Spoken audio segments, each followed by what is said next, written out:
सोचिए, एक एथलीट मैदान में पसीना बहाते हुए पूरे 4 किलोमीटर दौड़ता है, लेकिन विज्ञान कहता है कि वो अपनी जगह से 1 इंच भी नहीं हिला। हाँ, सुनने में काफी अजीब लगता है ना। बिल्कुल। तो आज के हमारे अध्ययन के जो स्रोत हैं वो इसी अजीबोगरीब भौतिकी को डिकोड कर रहे हैं। आज की इस डीप डाइव का मिशन बहुत स्पष्ट है। हमें बस ये समझना है कि इस ब्रह्मांड में चीजें गति क्यों करती हैं और कैसे करती हैं। मतलब एक साधारण सी सुई के जमीन पर गिरने से लेकर अंतरिक्ष में विशाल ग्रहों की परिक्रमा तक सबके पीछे एक ही तरह के नियम काम कर रहे हैं। बिल्कुल सही बात है। और मैं पढ़ रही थी कि इस चर्चा में हम भौतिक विज्ञान की यांत्रिकी यानी मैकेनिक्स उसकी परतों को खोलेंगे। और इसकी शुरुआत होती है 2 बहुत ही भारी भरकम शब्दों से। वो 2 शब्द, शुद्ध गतिकी जिसे अंग्रेजी में काइनेमैटिक्स कहते हैं, और गतिकी यानी डायनामिक्स। तो अगर इसे आसान भाषा में समझें तो एक विज्ञान वो है जो सिर्फ ये देखता है कि कोई चीज चल रही है। मतलब उसकी गति क्या है, वो कहाँ जा रही है, इसमें कारण से कोई मतलब नहीं होता। ये काइनेमैटिक्स है। हाँ, और दूसरा वो विज्ञान है जो उस गति के पीछे के कारण यानी बल की पड़ताल करता है, जिसे डायनामिक्स कहते हैं। बिल्कुल। और विज्ञान की इस दुनिया में कदम रखते ही सबसे पहली जरूरत होती है चीजों को मापने की। किसी भी भौतिक घटना को समझने के लिए विज्ञान एक बहुत ही सटीक नजरिया अपनाता है। सही कहा। इसके लिए भौतिक राशियों को मुख्य रूप से 2 हिस्सों में बांटा जाता है। पहली हैं अदिश राशियां या स्केलर क्वांटिटीज, जिनमें सिर्फ परिमाण होता है ना। हाँ, यानी सिर्फ मात्रा होती है, जैसे कि किसी वस्तु का द्रव्यमान क्या है या समय कितना बीता है। इसमें दिशा से कोई लेना देना नहीं होता। अच्छा। दूसरी तरफ होती हैं सदिश राशियां या वेक्टर क्वांटिटीज। इनमें परिमाण के साथ साथ एक निश्चित दिशा का होना बहुत जरूरी है, जैसे कि विस्थापन या बल।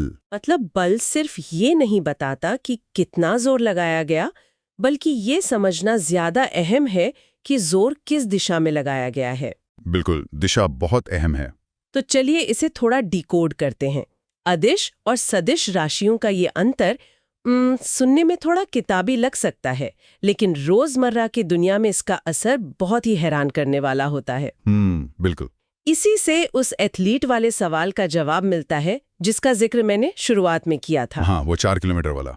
मान लीजिए कोई धावक एक गोल ट्रैक पर अभ्यास कर रहा है।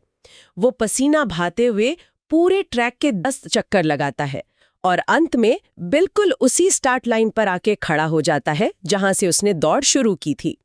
अगर सिर्फ दूरी या डिस्टेंस की बात करें, जो कि एक अदिश राशि है, तो उस धावक ने बहुत बड़ी दूरी तय की है जो कभी शून्य नहीं हो सकती। सही बात है। लेकिन विज्ञान की नजर में, या कहें विस्थापन यानी डिस्प्लेसमेंट के नजरिए से देखें, तो इतनी मेहनत के बाद भी उसका कुल विस्थापन बिल्कुल शून्य है।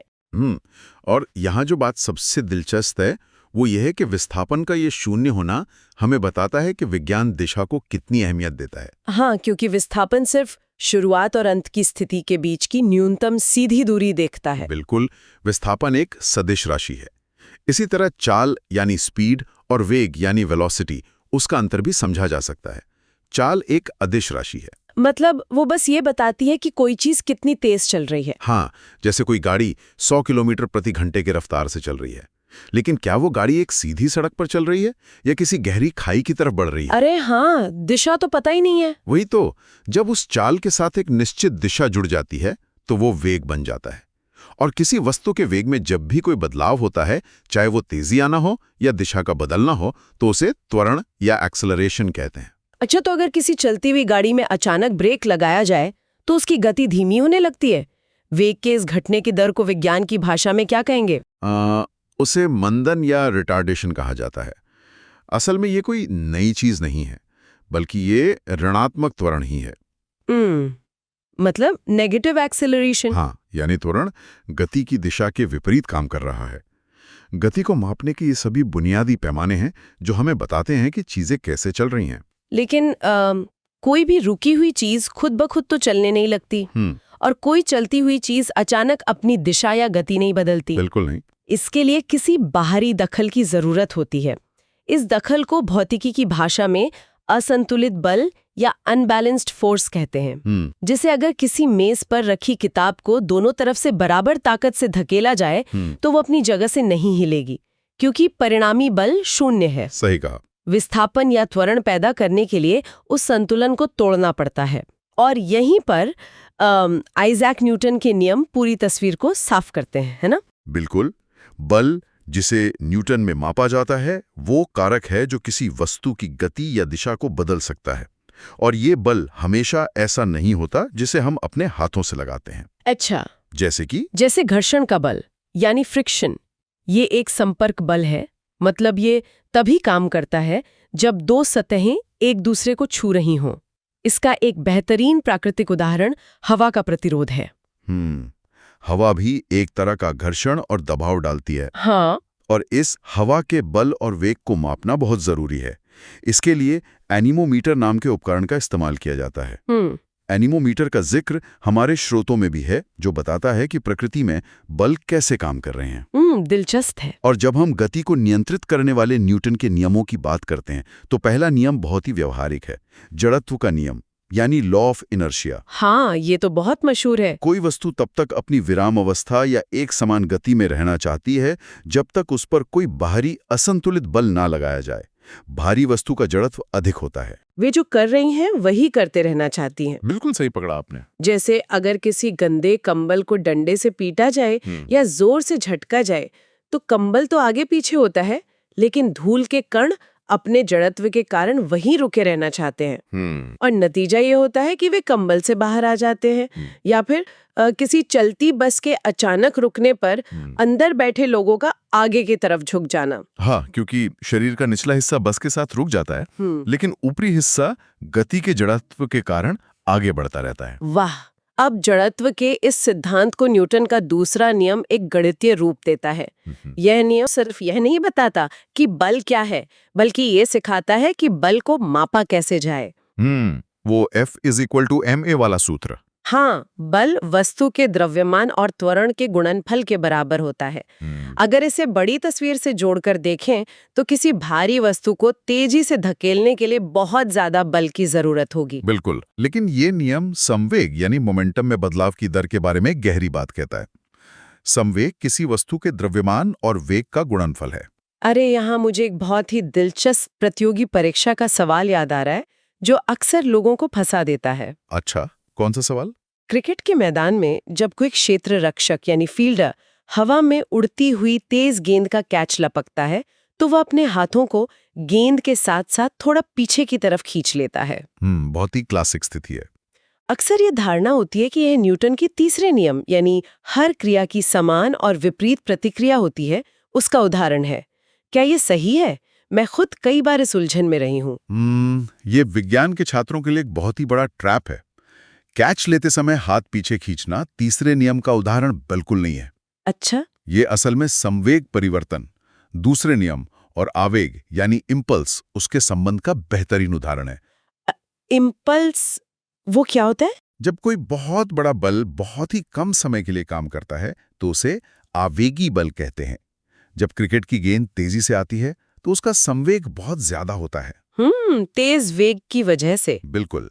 हाथों को पीछे खींचकर क्षेत्र रक्षक उस संवेग को शून्य तक लाने के लिए समय की अवधि को बढ़ा देता है।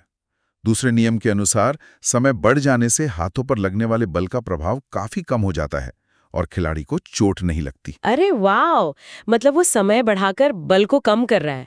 तो फिर तीसरा नियम क्या कहता है? तीसरे नियम के अनुसार क्रिया और प्रतिक्रिया हमेशा दो अलग-अलग वस्तुओं पर काम करते हैं। जैसे बंदूक से गोली चलने पर गोली आगे जाती है, जो कि क्रिया है, और बंदूक पीछे की ओर झटका मारती है, वो प्रतिक्रिया है। या फिर नदी किनारे नाव से जमीन पर कूदने पर कूदने वाले का शरीर आगे जाता है और नाव पीछे पानी में खिसक जाती है। बिल्कुल सही। ये समझना वाकई जरूरी है कि न्यूटन के नियम एक दूसरे से कैसे अलग हैं। अब इन नियमों में द्रव्यमान यानी मास शब्द बार बार आ रहा है। हाँ। लेकिन रोजमर्रा की जिंदगी में जब कोई किराने की दुकान पर जाता है या अपना खुद का वजन नापता है, तो वो द्रव्यमान नहीं बल्कि भार यानी वेट महसूस करता है। अक्सर इन दोनों शब्दों को एक ही समझ लिया जाता है। बिल्कुल, लेकिन विज्ञान की भाषा में इनमें जमीन आसमान का फर्क है। इसे कैसे डिकोड किया जाए? इसे ऐसे समझा जा सकता है कि द्रव्यमान किसी वस्तु के जड़त्व की माप है, यानी किसी चीज में कितना पदार्थ मौजूद है।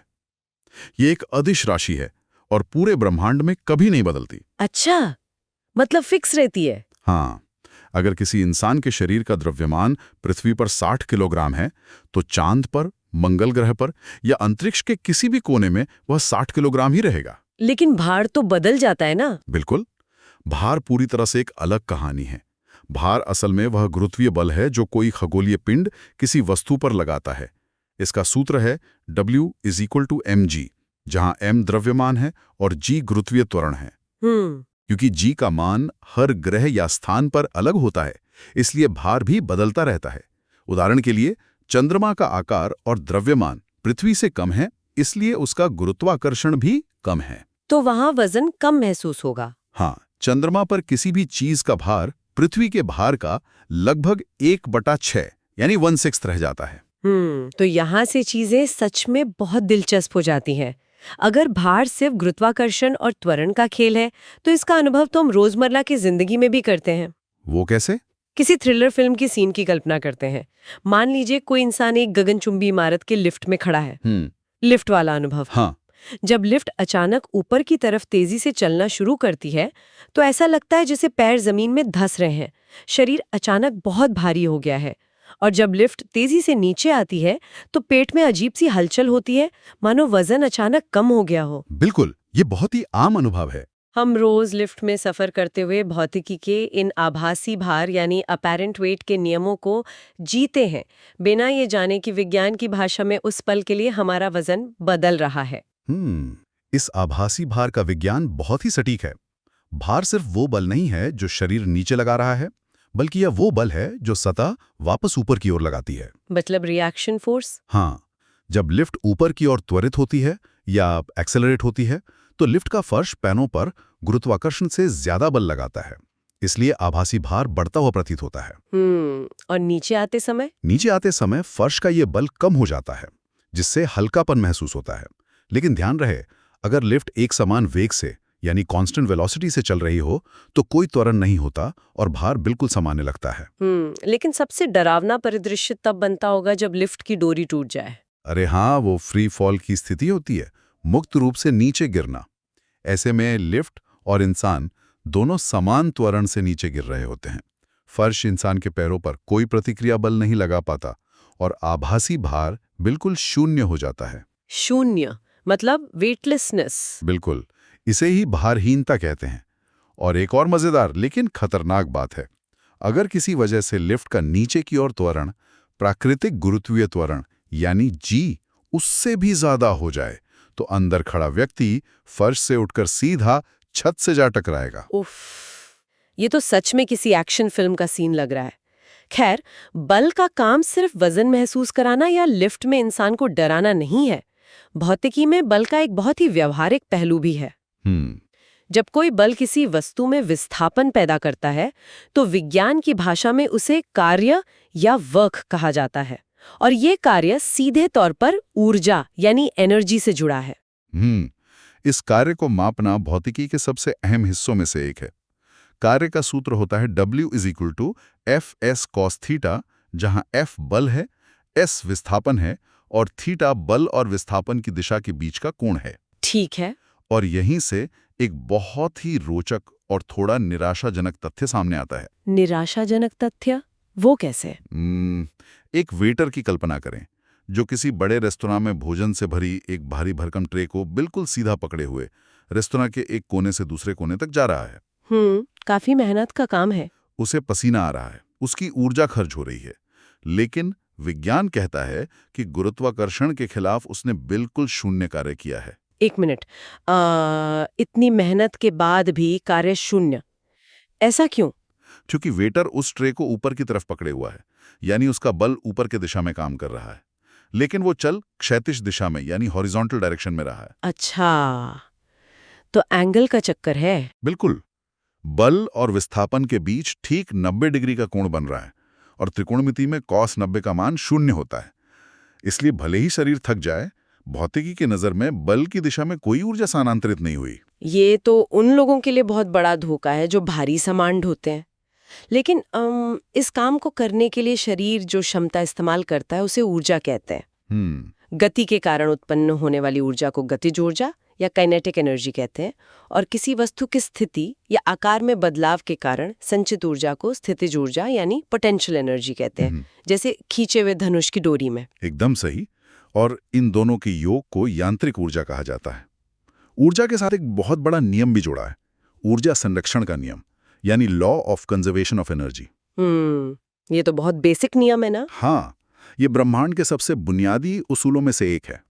ऊर्जा न तो पैदा की जा सकती है, न ही नष्ट की जा सकती है। ये बस एक रूप से दूसरे रूप में बदलती है। और इसी ऊर्जा का सही इस्तेमाल करने के लिए इंसान ने सरल मशीनों यानी सिंपल मशीन्स का आविष्कार किया। एक बहुत बड़ी गलतफहमी ये है कि मशीनें ऊर्जा पैदा करती हैं या बढ़ा देती हैं, जो कि सच नहीं है। बिल्कुल नहीं। मशीनें सिर्फ बल और दूरी के बीच एक समझौता करती हैं, एक ट्रेड ऑफ। विज्ञान में मुफ्त में कुछ नहीं मिलता। अगर बल कम लगाना है तो दूरी ज्यादा तय करनी पड़ेगी। इस ट्रेड ऑफ को समझने के लिए उत्तोलक या जिन्हें लीवर्स कहते हैं, उनका उदाहरण सबसे बेहतरीन है। बिल्कुल। उत्तोलक 3 प्रकार के होते हैं। प्रथम श्रेणी के उत्तोलक में आलम्ब यानी फलक्रम बीच में होता है, जैसे कैंची या बच्चों का सीसौ झूला। द्वितीय श्रेणी में भार यानी लोड बीच में होता है, जैसे सरोता, जिसे नटक्रैकर कहते हैं, या कूड़ा ढोने वाला व्हील बैरो।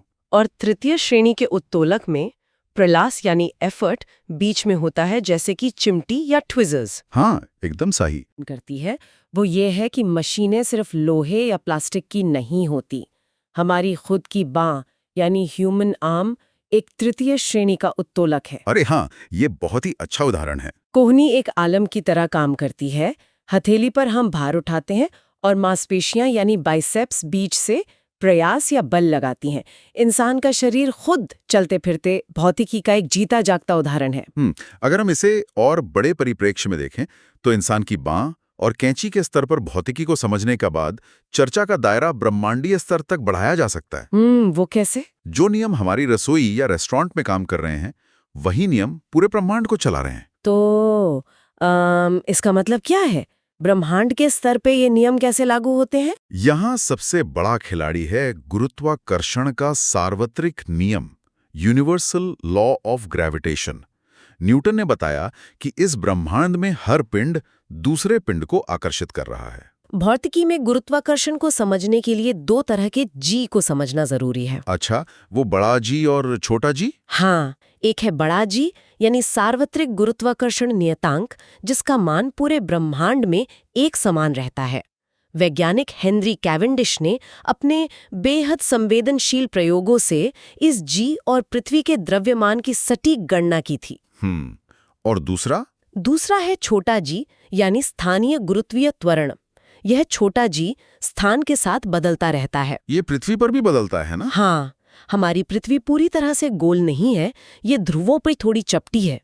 इसलिए विषुवत रेखा यानी इक्वेटर पर जी का मान सबसे कम होता है और ध्रुवों पर यानी पोल्स पर सबसे ज्यादा। और अगर हम ऊंचाई पर जाएं तो? अगर कोई पहाड़ों पर बहुत ऊंचाई पर जाए या खदानों में बहुत गहराई में जाए तो भी जी का मान घटने लगता है। पृथ्वी की गुरुत्वाकर्षण के साथ साथ ग्रहों की गति को समझना भी उतना ही महत्वपूर्ण है। बिल्कुल। और इसके लिए जोहानिस केपलर के नियमों को जानना जरूरी है ना? बिल्कुल। केपलर ने ग्रहों की गति के 3 बहुत ही सटीक नियम दिए थे। पहला नियम ये भ्राम तोड़ता है कि ग्रह सूर्य के चारों ओर बिल्कुल गोल चक्कर लगाते हैं। वास्तव में उनकी कक्षाएं दीर्घवृत्ताकार यानी एलिप्टिकल होती हैं। मतलब अंडे के आकार जैसी। हाँ। और केपलर का दूसरा नियम भी बहुत दिलचस्प है। ये बताता है कि ग्रहों का क्षेत्रफलीय वेग नियत रहता है। इसका क्या मतलब हुआ? इसका सीधा सा मतलब ये है कि जब कोई ग्रह अपनी कक्षा में घूमते हुए सूर्य के करीब आता है तो गुरुत्वाकर्षण के प्रभाव में उसकी चाल अचानक तेज हो जाती है और दूर जाने पर वो धीमी हो जाती है। अरे वाह, मतलब वो बैलेंस बना रहता है। हाँ, ये कोणीय संवेग या एंगुलर मोमेंटम के संरक्षण का एक सुंदर उदाहरण है। और तीसरा नियम ग्रहों के आवर्तकाल यानी टाइम पीरियड से जुड़ा है। जो ग्रह सूर्य से जितना दूर होगा उसकी कक्षा उतनी ही बड़ी होगी और उसे एक चक्कर पूरा करने में उतना ही ज्यादा समय लगेगा। जैसे हमारे सौर मंडल में बुध ग्रह यानी मरकरी सूर्य के सबसे करीब है, इसलिए वो सिर्फ 88 दिन में एक चक्कर लगा लेता है। बिल्कुल। लेकिन वरुण यानी नेपच्यून इतना दूर है कि उसे सूर्य की एक परिक्रमा पूरी करने में 165 साल लग जाते हैं। सही कहा। इन प्राकृतिक ग्रहों की गति को समझने के बाद ही इंसानों ने अपने कृत्रिम उपग्रह यानी आर्टिफिशियल सैटेलाइट्स अंतरिक्ष में भेजे। जो आज हमारे लिए संचार और निगरानी का मुख्य जरिया है। हाँ, और हमारे स्रोतों में 2 मुख्य प्रकार के उपग्रहों का जिक्र है। पहले हैं भूस्थिर उपग्रह या जियोस्टेशनरी सैटेलाइट्स। ये पृथ्वी की सतह से करीब 36,000 किलोमीटर की ऊंचाई पर स्थापित किए जाते हैं ना? बिल्कुल। इनका परिक्रमण काल बिल्कुल पृथ्वी के घूर्णन काल के बराबर यानी लगभग 24 घंटे होता है। पृथ्वी के साथ साथ घूमने के कारण जमीन से देखने पर ये आसमान में एक ही जगह स्थिर नजर आते हैं। अच्छा, इसी वजह से डिश टीवी और संचार सेवाओं के लिए इनका इस्तेमाल होता है। हाँ, दूसरे होते हैं ध्रुवीय उपग्रह या पोलर सैटेलाइट्स, जो बहुत नीचे पृथ्वी से लगभग 200 से 1000 किलोमीटर की ऊंचाई पर होते हैं। ये मौसम की सटीक जानकारी और भू सर्वेक्षण का काम करते हैं। इन उपग्रहों के साथ भी एक बहुत ही दिलचस्प बात जुड़ी है। अक्सर ये माना जाता है कि अंतरिक्ष में जाने वाले लोग या उपग्रहों के अंदर मौजूद अंतरिक्ष यात्री शून्य गुरुत्वाकर्षण में तैरते हैं। हाँ, लोगों को लगता है कि वहां गुरुत्वाकर्षण नहीं है। लेकिन ये सच नहीं है। इतनी कम ऊंचाई पर पृथ्वी का गुरुत्वाकर्षण बहुत मजबूती से काम कर रहा होता है। तो फिर वे हवा में तैरते क्यों नजर आते हैं? क्योंकि वे लिफ्ट के उस डरावने परिदृश्य की तरह लगातार मुक्त रूप से गिर रहे हैं, यानी फ्री फॉल में है। अरे वाह, ये तो बहुत बड़ा अहम मोमेंट है।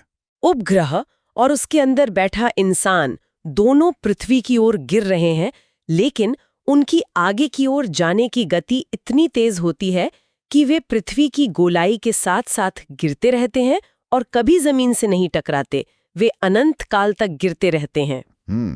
इसी निरंतर गिरने की अवस्था को सूक्ष्म गुरुत्व यानी माइक्रोग्रेविटी या भारहीनता कहते हैं। ये भौतिकी का कितना अद्भुत नजरिया है। अंतरिक्ष यात्री तैर नहीं रहे हैं, वे बस लगातार गिर रहे हैं। बिल्कुल। लेकिन अगर किसी चीज को गिरने से बचाना है और उसे हमेशा के लिए पृथ्वी के गुरुत्वाकर्षण की बेड़ियों से आजाद करना है, तो एक खास गति की जरूरत होती है, जिसे पलायन चाल या एस्केप वेलोसिटी कहते हैं। पृथ्वी से बाहर निकलने के लिए यह चाल 11.2 किलोमीटर प्रति सेकंड होनी चाहिए, है ना? हाँ, जरा सोचिए, 1 सेकंड में 11 किलोमीटर से ज्यादा की दूरी। वहीं चंद्रमा की पलायन चाल बहुत कम है, सिर्फ 2.38 किलोमीटर प्रति सेकंड। इसीलिए वहां का गुरुत्वाकर्षण किसी वायुमंडल को रोककर नहीं रख पाता और वहां से अंतरिक्ष यान को वापस भेजना आसान होता है। पलायन चाल की एक और खासियत ये है कि ये उस वस्तु के द्रव्यमान पर बिल्कुल निर्भर नहीं करती जिसे फेंका जा रहा है। मतलब वजन से कोई फर्क नहीं पड़ता? बिल्कुल नहीं। चाहे वो एक छोटी सी गेंद हो या कई टन भारी रॉकेट, पृथ्वी से पलायन करने के लिए दोनों को 11.2 किलोमीटर प्रति सेकंड की ही गति चाहिए। ये गति सिर्फ उस ग्रह के गुरुत्वाकर्षण और आकार पर निर्भर करती है जिससे वो चीज दूर जा रही है। और कक्षीय गणित इतना सटीक होता है कि अगर किसी उपग्रह की चाल उसकी कक्षा में महज 41.4% यानी √2 गुनी बढ़ा दी जाए, तो वह अपनी कक्षा छोड़कर अनंत अंतरिक्ष में हमेशा के लिए पलायन कर जाएगा। तो अगर हम इन सभी वैज्ञानिक तथ्यों को एक साथ रखकर देखें, तो ये डीप डाइव एक बात बहुत स्पष्ट कर देती है। वो क्या? भौतिकी सिर्फ ब्लैकबोर्ड पर लिखे जटिल समीकरणों का समूह नहीं है। बिल्कुल। एक धावक के शून्य विस्थापन से लेकर इंसान की बाह के उत्तोलक बनने तक और लिफ्ट में आभासी भार के घटने बढ़ने से लेकर 36,000 किलोमीटर ऊपर स्थिर उपग्रहों के अनंत काल तक गिरने तक, गति और बल के ये नियम हमारी पूरी दुनिया को एक बेहद मजबूत अदृश्य सूत्र में बांधते हैं। ये ज्ञान रोजमर्रा की छोटी छोटी चीजों और ब्रह्मांड की विशालता के पीछे के गहरे विज्ञान की सराहना करने में मदद करता है। बिल्कुल सही। ये बहुत ही सटीक परिप्रेक्ष्य है। और इस चर्चा को खत्म करते हुए एक विचार जो सीखने वालों के मन में उभरना चाहिए वो ये है, हमने देखा कि पृथ्वी से बाहर निकलने के लिए 11.2 किलोमीटर प्रति सेकंड की पलायन चाल चाहिए, जो पूरी तरह से पिंड के गुरुत्वाकर्षण पर निर्भर है। जरा एक पल के लिए कल्पना करें, अगर इस विशाल ब्रह्मांड में कोई ऐसा पिंड मौजूद हो जिसका गुरुत्वाकर्षण इतना प्रचंड, इतना ताकतवर हो कि उसकी सतह से पलायन करने के लिए ब्रह्मांड की सबसे तेज चीज यानी प्रकाश, जो 3 लाख किलोमीटर प्रति सेकंड की रफ्तार से चलता है, उसकी गति भी कम पड़ जाए। प्रकाश भी बाहर ना पाए? बिल्कुल। क्या उस अनजान अथाह अंधकार से कभी भी कुछ भी बाहर आ पाएगा? मान लीजिए कि हाथ में एक रबर बैंड है उसे खींचा और फिर छोड़ दिया। हाँ बिल्कुल, और वो तुरंत अपने पुराने आकार में लौट आता है। मतलब ये देखने में एकदम सटीक और एक परफेक्ट स्थिति लगती है। ऐसा लगता है कि विज्ञान के नियम बिल्कुल ब्लैक एंड व्हाइट है। लेकिन आज हम जिन नोट्स पर चर्चा कर रहे हैं उनका ये बंडल कुछ और ही कहानी बयां कर रहा है। एकदम सही। हमारे पास एसेंशियल्स ऑफ फिजिक्स के विस्तृत नोट्स हैं, और हमारी इस विस्तृत चर्चा का मिशन भी यही है कि हम इन नियमों की गहराई में उतरें। भौतिकी के अनुसार इस पूरे ब्रह्मांड में कुछ भी पूरी तरह से परफेक्ट नहीं है ना? वो रबर बैंड हर बार खिंचने पर अपनी थोड़ी सी लोच खो ही देता है। हाँ, और सबसे हैरानी की बात यह है कि रबर बैंड के उस छोटे से अपूर्ण हिस्से के पीछे वही विज्ञान काम कर रहा है जिसके कारण मीलों लंबे लोहे और कंक्रीट के सस्पेंशन ब्रिज हवा में टिके रहते हैं। ये सच में एक ऐसा पहलू है जिस पर अक्सर ध्यान नहीं जाता। हम भौतिकी को किताबों में छपे कुछ कड़े नियमों की तरह देखते हैं, लेकिन असल में ये कोई उबाऊ अकादमिक लेक्चर नहीं है। बिल्कुल नहीं। ये उन अदृश्य तारों का जाल है जो हमारी पूरी वास्तविकता को एक साथ बांध कर रखता है। मतलब ये केवल प्रयोगशालाओं तक सीमित नहीं है, बल्कि ये वो चश्मा है जिससे हम इस जटिल और रहस्यमय दुनिया के असली स्वरूप को साफ-साफ देख सकते हैं। सही बात है। तो बिना किसी जटिल शब्दावली में उलझे कहानी की शुरुआत सबसे बुनियादी चीज से करते हैं, पदार्थ यानी मैटर। बचपन से ही हमें रटाया जाता है कि दुनिया में सिर्फ 3 अवस्थाएं होती हैं, ठोस, द्रव और गैस। हाँ, वो पुरानी स्कूल वाली बात। लेकिन नोट्स के पहले ही पन्ने पर यह भ्रम पूरी तरह से टूट जाता है। चलिए इसे समझते हैं। अगर सिर्फ 3 अवस्थाएं नहीं हैं तो और क्या है? क्योंकि ब्रह्मांड के स्तर पर देखें तो हमारी पृथ्वी की ठोस, द्रव, गैस वाली स्थिति बहुत ही दुर्लभ है। वास्तव में पूरे ब्रह्मांड का अधिकांश हिस्सा पदार्थ की चौथी अवस्था से बना है, जिसे प्लाज्मा कहते हैं। प्लाज्मा मतलब जो तारों में होता है? बिल्कुल। जब गैस के कणों को अत्यधिक ऊर्जा दी जाती है, इतनी ऊर्जा कि उनके परमाणु टूट जाएं और इलेक्ट्रॉन अलग हो जाएं, तो वह एक चमकता हुआ आयनीकृत सूप बन जाता है। सूर्य और तारों के भीतर जो भयंकर रोशनी और गर्मी है, वह इसी प्लाज्मा का नतीजा है। अरे वाह! और तो और सड़कों पर चमकने वाले नियॉन साइन बोर्ड्स के अंदर भी यही प्लाज्मा कैद होता है। क्या बात कर रही हैं? मतलब वो सिर्फ गैस नहीं है? नहीं, वो प्लाज्मा है। और स्पेक्ट्रम के बिल्कुल दूसरे छोर पे भी कुछ है। अत्यधिक ठंडे तापमान पर एक 5वीं अवस्था भी बनती है, बोस-आइंस्टीन संघनन। बोस-आइंस्टीन संघनन? हाँ, जहां कण इतने ठंडे हो जाते हैं कि वे अपनी अलग पहचान खोकर एक सिंगल सुपर कण की तरह बर्ताव करने लगते हैं। ये तो एकदम विज्ञान कथा यानी साइफाई फिल्म जैसा लगता है ना? प्रकृति बहुत अजीब है। लेकिन जब हम अपनी सामान्य दुनिया में लौटते हैं और इन पदार्थों की बनावट देखते हैं तो नोट्स में रॉबर्ट बॉयल का जिक्र आता है। उन्होंने तत्वों या एलिमेंट्स के बारे में बताया है। मुझे एक बात हमेशा सोचने पर मजबूर करती है। कौन सी बात? जब ये तत्व मिलकर कोई यौगिक या कंपाउंड बनाते हैं, जैसे हाइड्रोजन और ऑक्सीजन मिलकर पानी बनाते हैं, तो उनका द्रव्यमान अनुपात हमेशा 1:8 ही क्यों रहता है? मतलब क्या ये अनुपात कभी बदलता नहीं है? यही तो प्रकृति की सबसे बड़ी इंजीनियरिंग है। तत्व जैसे हाइड्रोजन या ऑक्सीजन ब्रह्मांड के लेगो ब्लॉक्स की तरह हैं। लेगो ब्लॉक्स? हाँ, जैसे खिलौने होते हैं। जब वे आपस में जुड़ते हैं तो ऐसा नहीं है कि कोई भी मात्रा किसी भी मात्रा से जुड़ जाए। उनका रासायनिक ढांचा एक निश्चित तरीके से ही लॉक होता है। अच्छा, एक फिक्स्ड पैटर्न में? बिल्कुल।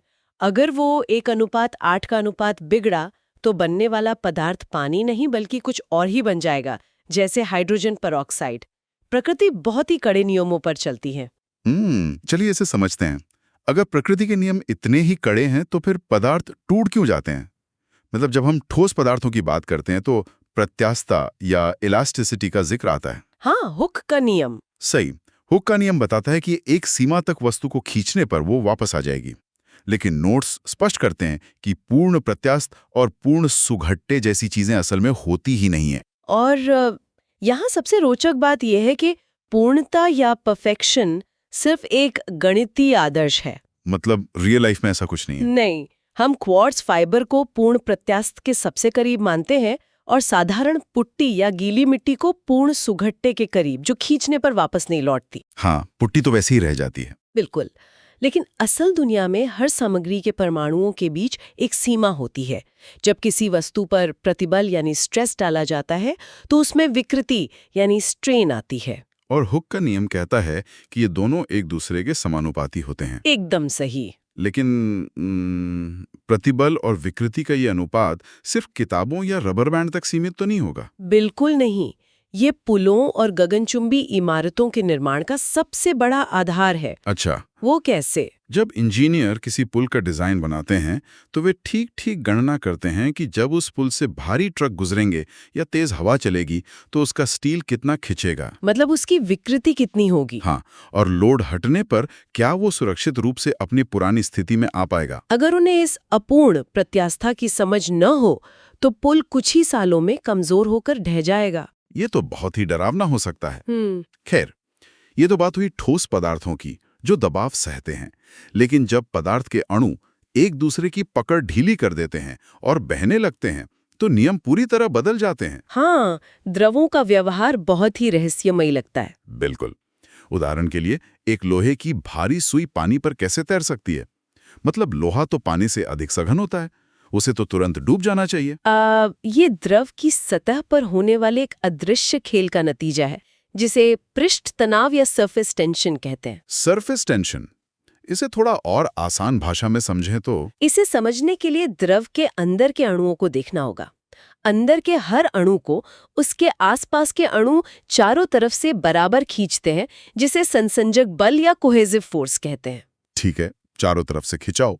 लेकिन जो अणु बिल्कुल सतह पर होते हैं उनके ऊपर खींचने के लिए कोई पानी का अणु नहीं होता, हवा होती है बस। हाँ, ऊपर तो कुछ है नहीं। इसलिए वे अगल बगल और नीचे की तरफ बहुत मजबूती से खींचते हैं।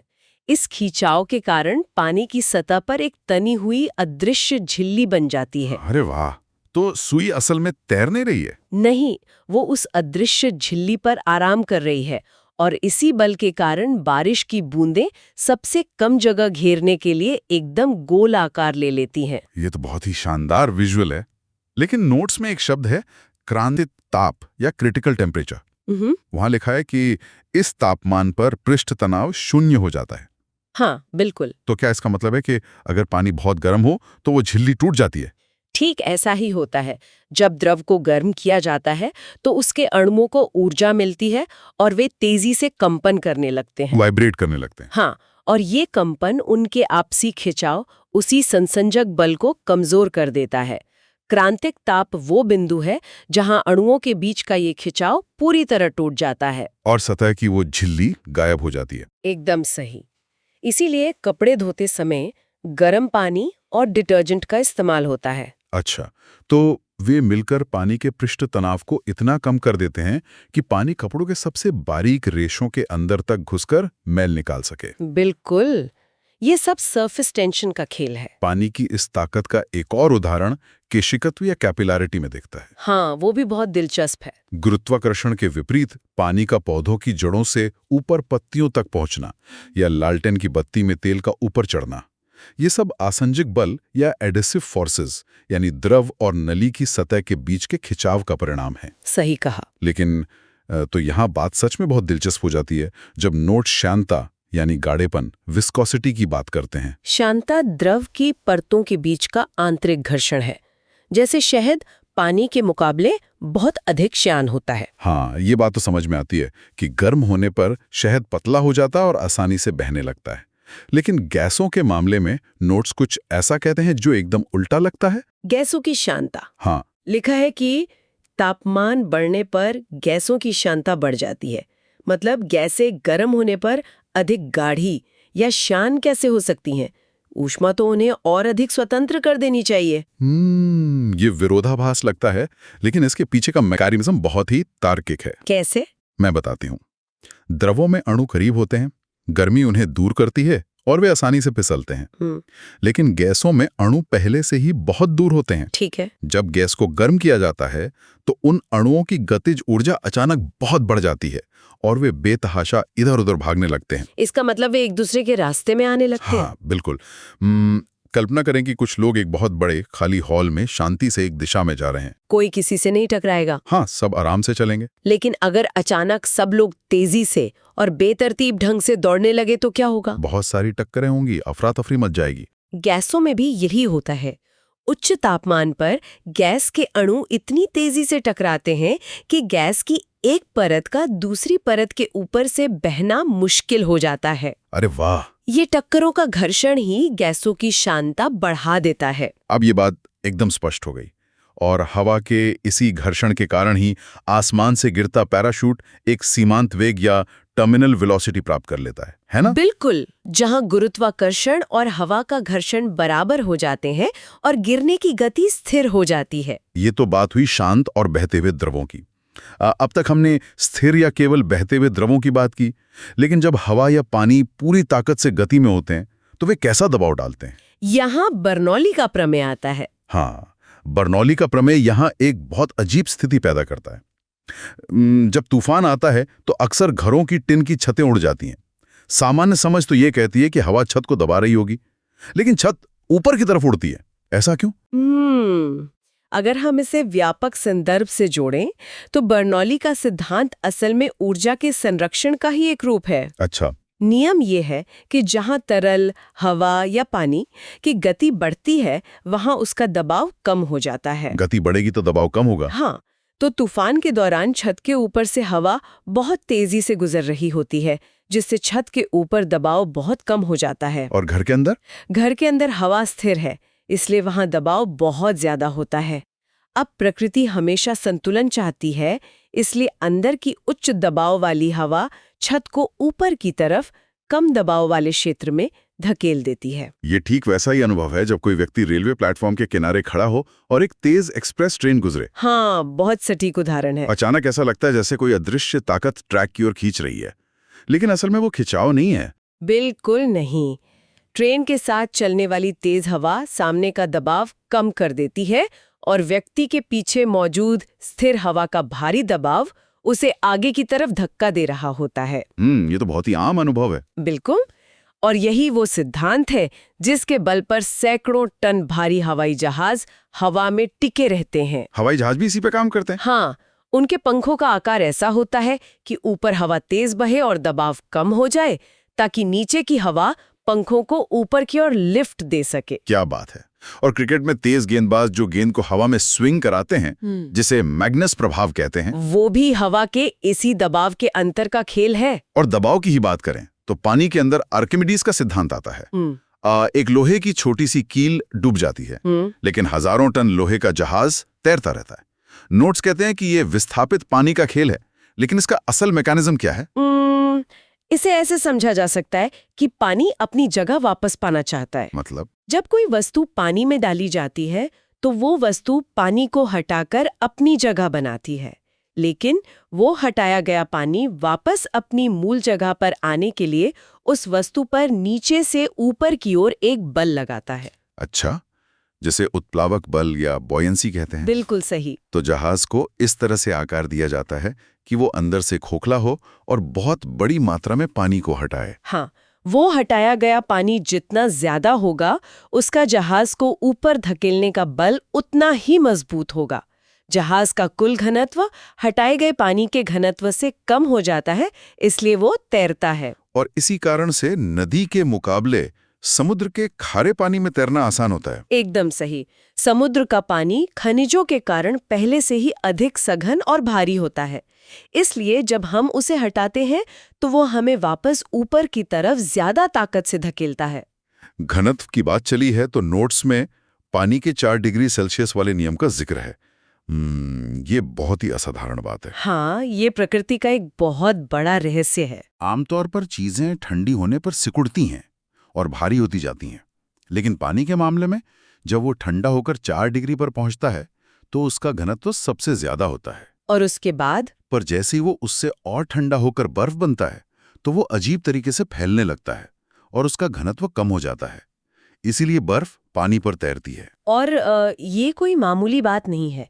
ये प्रकृति का वो लूप होल है जिसने पृथ्वी पर जीवन को बचाए रखा है। कैसे? अगर बर्फ भारी होकर डूबने लगती तो सर्द इलाकों में झीलें और समुद्र नीचे से जमना शुरू होते और पूरा का पूरा महासागर ठोस बर्फ बन जाता। बाप रे, तब तो कोई मछली जिंदा नहीं बचती। बिल्कुल, लेकिन बर्फ हल्की होने के कारण केवल सतह पर तैरती है और एक इंसुलेटर का काम करती है, जिससे नीचे का पानी 4 डिग्री पर तरल अवस्था में रहता है और मछलियां जीवित रह पाती हैं। ये सोचना ही रोमांचक है कि पानी जैसी आम चीज के भीतर कितने जटिल नियम छिपे हैं। सही बात है।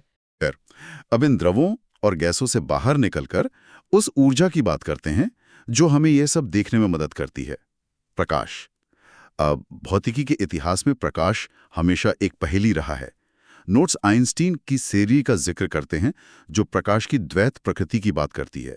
मतलब प्रकाश एक तरंग भी है और कण, जिसे फोटॉन कहते हैं, वो भी है। हाँ, प्रकाश किसी एक सांचे में फिट नहीं बैठता। कभी वो समुद्र की लहरों की तरह बर्ताव करता है, तो कभी ऊर्जा के छोटे छोटे पैकेटों या गोलियों की तरह, जिन्हें फोटॉन कहते हैं।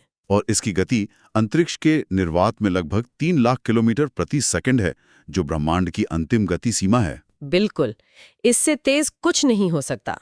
मुझे ये जानकर बहुत हैरानी हुई कि इस अकल्पनीय गति को सबसे पहले 1676 में ओले रॉमर नाम के एक वैज्ञानिक ने मापा था, वो भी बृहस्पति ग्रह के उपग्रहों के ग्रहण को देखकर। वो भी उस जमाने में। हाँ, और इसी गति के कारण जब हम सूरज को देखते हैं तो हम उसे वैसा नहीं देख रहे होते जैसा वो अभी है, बल्कि हम 8 मिनट 19 सेकंड पुराना सूरज देख रहे होते हैं। प्रकाश की गति सीमित होने का सीधा सा अर्थ है कि जब भी हम रात के आसमान में तारों को देखते हैं तो हम अंतरिक्ष में ही नहीं बल्कि समय में भी पीछे देख रहे होते हैं। ये बहुत ही गहरा विचार है। अब अगर दर्पणों की बात करें, प्रकाश जब अलग अलग सतहों से टकराता है तो परावर्तन यानी रिफ्लेक्शन होता है। हाँ, नोट्स में एक बहुत ही अजीब गणितीय स्थिति दी गई है कि अगर कोई व्यक्ति एक समतल दर्पण की ओर v वेग से दौड़ रहा है तो उसका प्रतिबिंब 2v की गति से उसकी ओर आता हुआ प्रतीत होगा। ऐसा क्यों होता है? इसे ऐसे समझें कि जब व्यक्ति दर्पण की ओर 1 मीटर आगे बढ़ता है तो उसका प्रतिबिंब भी 1 मीटर आगे बढ़ता है। मतलब दोनों के बीच की कुल दूरी 2 मीटर कम हो गई। बिल्कुल, क्योंकि दूरी दोगुनी तेजी से कम हो रही है, इसलिए सापेक्ष गति दोगुनी यानी 2v महसूस होती है। बहुत ही आसान स्पष्टीकरण। और समतल दर्पण के अलावा अवतल यानी कॉन्केव और उत्तल यानी कॉन्वेक्स दर्पण भी हैं, जिनमें मैं अक्सर उलझ जाता हूँ। उनके काम करने का तरीका उनके आकार में छिपा है।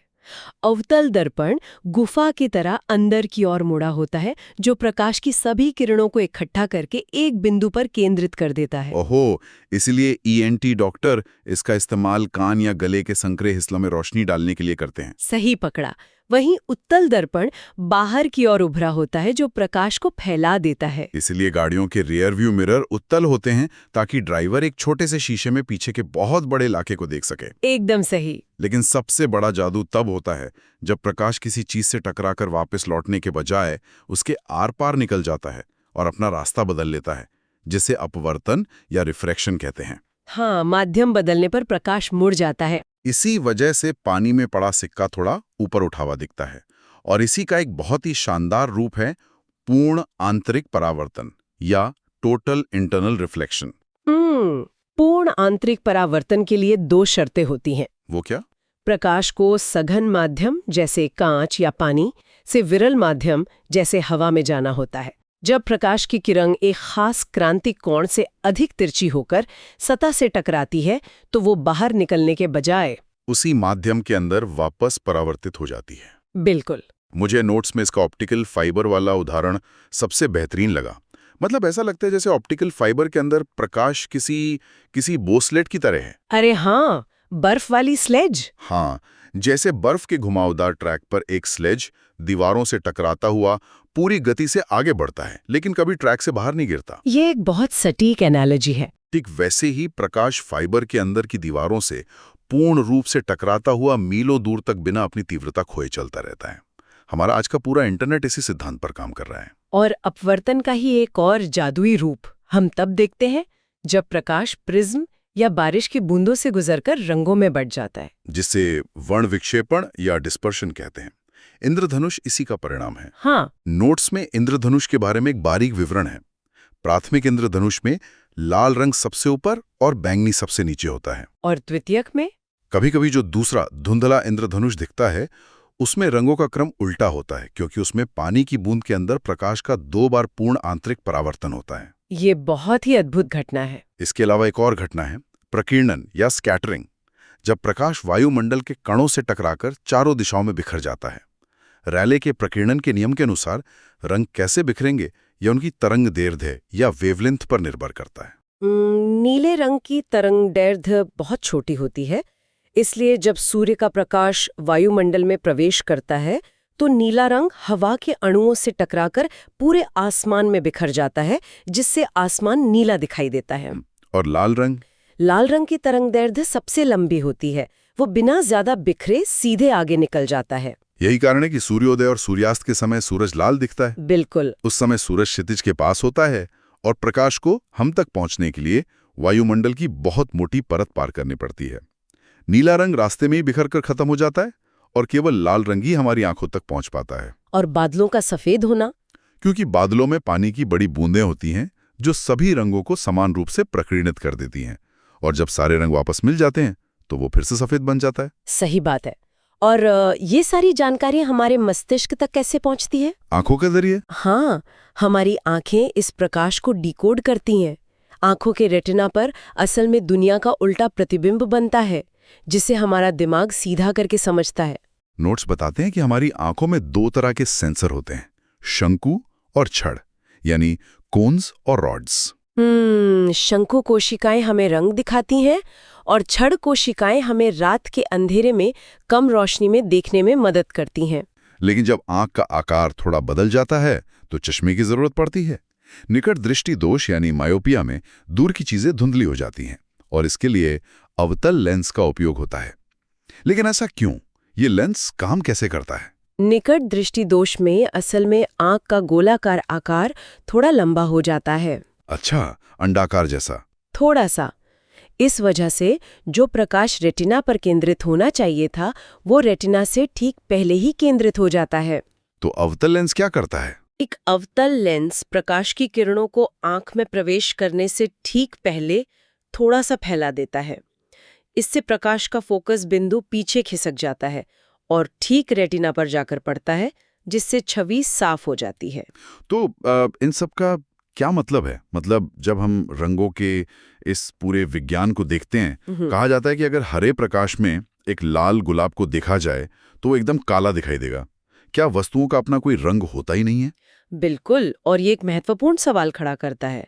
भौतिकी के दृष्टि से किसी भी वस्तु का अपना कोई रंग नहीं होता। क्या बात कर रही हैं? सच में, रंग केवल उस प्रकाश का हिस्सा है जिसे वस्तु सोखने से इनकार कर देती है और वापस परावर्तित कर देती है। अच्छा। एक लाल गुलाब इसलिए लाल है क्योंकि वह प्रकाश के बाकी सभी रंगों को सोख लेता है और केवल लाल रंग को हमारी आंखों की ओर धकेल देता है। ओहो, अब समझ आया। अब अगर गुलाब पर केवल हरे रंग का प्रकाश डाला जाए तो गुलाब उस हरे रंग को सोख लेगा। क्योंकि वहां परावर्तित करने के लिए कोई लाल प्रकाश मौजूद ही नहीं है, इसलिए वहां से कोई प्रकाश हमारी आंखों तक नहीं पहुंचेगा। एकदम सही। और जहां कोई प्रकाश नहीं होता वो जगह हमें काली दिखाई देती है। क्या बात है। हमारी दुनिया, हमारे अनुभव सब एक बहुत बड़े और व्यवस्थित भ्रम की तरह हैं।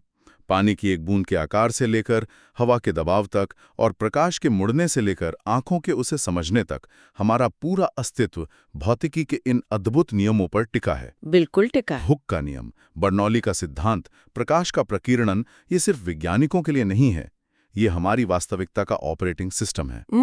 और फिर भी हम इस ऑपरेटिंग सिस्टम के बारे में सब कुछ नहीं जानते। वो कैसे? विज्ञान हमेशा से हमारी मान्यताओं को चुनौती देता रहा है। इस पूरी चर्चा के स्रोत यानी नोट्स के अंत में एक बहुत ही महत्वपूर्ण प्रयोग का जिक्र है, माइकलसन मॉरेली प्रयोग। ये पढ़कर बहुत हैरानी हुई थी।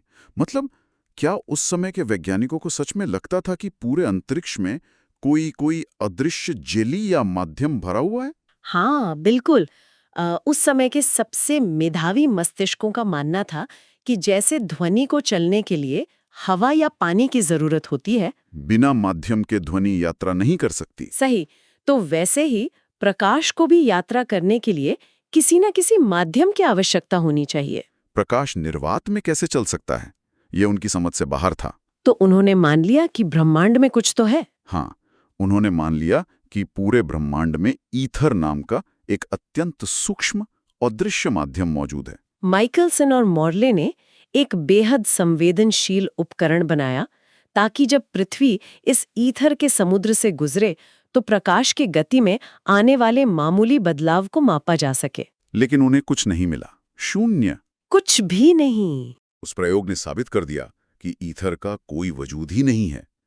प्रकाश को किसी भी चीज की जरूरत नहीं है, वो पूर्ण शून्यता में भी यात्रा कर सकता है। मतलब एक ही झटके में भौतिकी की एक बहुत बड़ी मान्यता ढह गई।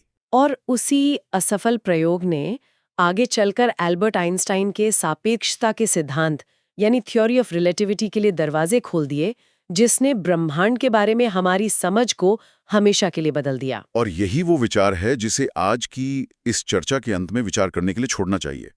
अगर प्रकाश के संचरण जैसी बुनियादी चीज के बारे में सदियों पुरानी वैज्ञानिक मान्यताएं पूरी तरह गलत साबित हो सकती हैं, तो जरा सोचिए इस ब्रह्मांड में और कितने ऐसे नियम होंगे जो आज भी हमारी नजरों से छिपे हैं। बिल्कुल। हो सकता है कि आज की भौतिकी हमें जितनी सटीक और साफ लगती है, वो असलियत के उस असीम और रहस्यमयी समुद्र का सिर्फ एक छोटा सा किनारा हो।